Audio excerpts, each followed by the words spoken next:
So, logarithm of a quotient, okay?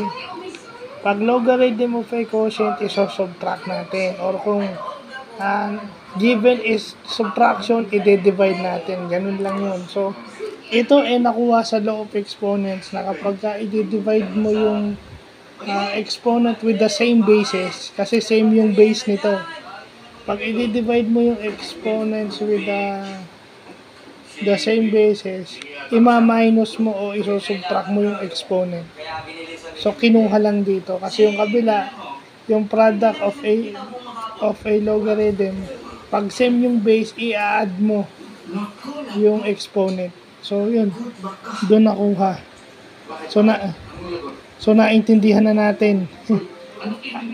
At least, naintindihan ko na, malinaw na sa akin. Kasi dati, dahil nga hindi ko naintindihan to masyado. Pinilit ko lang makakuha ng 75. So, 75 yung grade ko dito, 75 yung grade ko dito, 75 yung grade ko dito.